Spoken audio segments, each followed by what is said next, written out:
నమస్తే welcome to 99 TV నేను ప్రియాంక. లడఖ్ -డిగ్రీల ఉష్ణోగ్రతలు, 15,000 అడుగుల ఎత్తు, ఒకవైపు మంచు కొండలు, మరోవైపు చైనా సరిహద్దు. ఇలాంటి ప్రాంతాల్లో భారత సైన్యానికి ఆహారం, మందులు, ఆయుధాలు చేరవేయడం ఎంత కష్టమో ఊహించండి. ఒక్కోసారి ఒక చిన్న సరఫరా కోసం కూడా సైనికులు గంటల తరబడి ప్రాణాలను పణంగా పెట్టాల్సి వస్తోంది.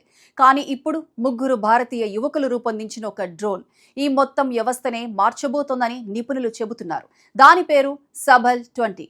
ఇది కేవలం ఒక డ్రోన్ కాదు, భవిష్యత్తులో భారత సైన్యం యుద్ధాలు చేసే విధానాన్నే మార్చగల సాంకేతిక అద్భుతం. అసలు ఈ సబల్-20లో ఏముంది? ఎందుకు భారత సైన్యం దీనిపై ఆసక్తి చూపుతోంది? చైనా సరిహద్దుల్లో ఇది ఎలా గేమ్ చేంజర్గా మారబోతోంది?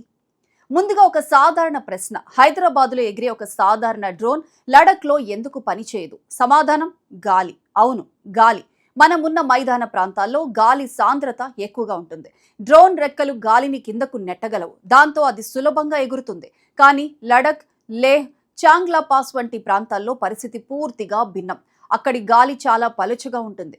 కొన్ని ప్రాంతాల్లో గాలి పీడనం దాదాపు 40% వరకు తక్కువగా ఉంటుంది. ఫలితంగా సాధారణ డ్రోన్లు సరైన లిఫ్ట్ పొందలేవు. అవి స్థిరంగా ఎగరలేక కింద పడిపోతాయి. ఇదే సమస్యను పరిష్కరించాలని ముగ్గురు ఐఐటి గ్రాడ్యుయేట్లు నిర్ణయించారు. నోయిడాకు చెందిన ఎండ్యూర్ ఎయిర్ అనే స్టార్టప్ భారత సైన్యం అవసరాలను దృష్టిలో పెట్టుకుని ఒక ప్రత్యేక డ్రోన్ను అభివృద్ధి చేసింది. దానికి సబల్-20 అని పేరు పెట్టింది. ఈ డ్రోన్ ప్రత్యేకత ఏమిటంటే ఇది ప్రపంచ ప్రఖ్యాత అమెరికన్ బోయింగ్ చినూక్ హెలికాప్టర్ టెక్నాలజీని చిన్న రూపంలో ఉపయోగించింది. అందుకే కొందరు దీనిని భారత్ యొక్క అన్మాన్డ్ చినూక్ అని కూడా పిలుస్తున్నారు. సబల్-20లో ఉన్న మొదటి అద్భుత టెక్నాలజీ టాండెమ్ రోటర్ సిస్టమ్. సాధారణ డ్రోన్లలో 4 లేదా అంతకంటే ఎక్కువ చిన్న రోటర్లు ఉంటాయి. కానీ సబల్-20లో మాత్రం ముందు ఒక పెద్ద రోటర్, వెనుక మరో పెద్ద రోటర్ ఉంటుంది. రెండు వ్యతిరేక దిశల్లో తిరుగుతాయి. దీంతో డ్రోన్ మరింత స్థిరంగా ఉంటుంది. వైబ్రేషన్లు తగ్గుతాయి, మరింత బరువు మోయగలదు. ముఖ్యంగా ఎత్తైన ప్రాంతాల్లో కూడా సమర్థవంతంగా పనిచేస్తుంది. ఇక రెండవ టెక్నాలజీ, ఇదే అసలు game changer, variable pitch technology. సాధారణంగా డ్రోన్ ఎత్తుకు వెళ్లాలంటే మోటార్ స్పీడ్ పెంచాలి. కానీ ఎత్తైన ప్రాంతాల్లో అలా చేస్తే బ్యాటరీ చాలా వేగంగా ఖాళీ అయిపోతుంది. అందుకే సబల్-20 మరో మార్గాన్ని ఎంచుకుంది. మోటార్ స్పీడ్ మార్చకుండా రెక్కల కోణాన్ని మార్చుకుంటుంది. గాలి ఎంత పలుచగా ఉన్నా దానికి అనుగుణంగా రెక్కలు పనిచేస్తాయి. ఇప్పటి వరకు ఈ టెక్నాలజీ అపాచీ, చినూక్ వంటి వందల కోట్ల రూపాయల మిలిటరీ హెలికాప్టర్లో మాత్రమే ఉండేది. ఇప్పుడు అదే టెక్నాలజీ ఒక భారతీయ డ్రోన్లకు వచ్చింది. అయితే సబల్-20 ప్రత్యేకతలు ఇక్కడితో ఆగిపోవు. దీనిలో ఉన్న బూమ్ రైల్ సిస్టమ్ మరో అద్భుతం. ఒక సైనిక స్థావరానికి సరఫరా చేరవేయాలంటే మనుషులు వెళ్లాల్సిన అవసరం లేదు. డ్రోన్ స్వయంగా అక్కడికి వెళ్తుంది, ల్యాండ్ అవుతుంది, కార్గోను ఆటోమేటిక్ గా కిందకు దింపుతుంది, ఆ తర్వాత తిరిగి బయలుదేరిపోతుంది. అంటే zero human contact, zero risk. ఒక పరీక్షలో భూటాన్లోని కొండలపై ఉన్న ఒక మొనాస్ట్రీకి మనుషులకు 3 గంటలు పట్టే సరఫరాను ఈ డ్రోన్ కేవలం 10 నిమిషాల్లో పూర్తి చేసింది. మరో అద్భుతమైన ఫీచర్ ఫెయిల్ సేఫ్ పారాచూట్. ఒకవేళ 5,000 మీటర్ల ఎత్తులో ఉన్నప్పుడు బ్యాటరీ లేదా మోటార్ ఫెయిల్ అయితే సాధారణ డ్రోన్ నేరుగా కింద పడిపోతుంది. కానీ సబల్-20 అలా కాదు. దానిలో ఆటోమేటిక్ పారాచూట్ వ్యవస్థ ఉంది.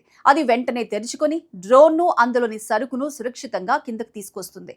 ఇంకా దీనిలో ఉన్న EO/IR థర్మల్ కెమెరా వ్యవస్థ వల్ల ఇది కేవలం సరఫరాలు మాత్రమే కాదు, నిఘా కార్యకలాపాలు కూడా నిర్వహించగలుగుతుంది. రాత్రి సమయంలో మంచు కురుస్తున్నప్పుడు, పొగమంచు ఉన్నప్పుడు కూడా శత్రువుల కదలికలను గుర్తించగలదు.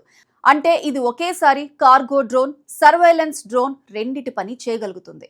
ఇప్పుడు కంపెనీ సబల్-50 అనే కొత్త మోడల్ పై పనిచేస్తోంది. అది 50 కిలోల వరకు బరువు మోయగలుగుతుంది.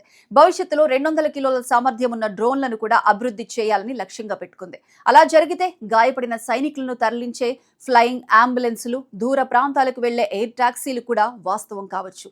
మొత్తంగా చూస్తే సబల్-20 కేవలం ఒక డ్రోన్ కాదు, ఇది భారతీయ యువత ఆవిష్కరణ శక్తికి నిదర్శనం. ఒకప్పుడు అత్యాధునిక సైనిక సాంకేతిక కోసం విదేశాలపై ఆధారపడిన భారత్ ఇప్పుడు స్వదేశీ టెక్నాలజీతో ప్రపంచ స్థాయి పరిష్కారాలను రూపొందిస్తోంది. చైనా సరిహద్దులో భారత సైన్యానికి ఇది ఒక కొత్త బలంగా మారొచ్చు. మరి రాబోయే రోజుల్లో భారతీయ స్టార్టప్లు రూపొందించే ఇలాంటి టెక్నాలజీలు ప్రపంచ రక్షణ రంగాన్ని ఎలా ప్రభావితం చేస్తాయో చూడాలి. కానీ ఒక విషయం మాత్రం స్పష్టం, మేక్ ఇన్ ఇండియా ఇప్పుడు కేవలం నినాదం కాదు, సరిహద్దులో దేశ భద్రతను బలోపేతం చేస్తున్న వాస్తవం.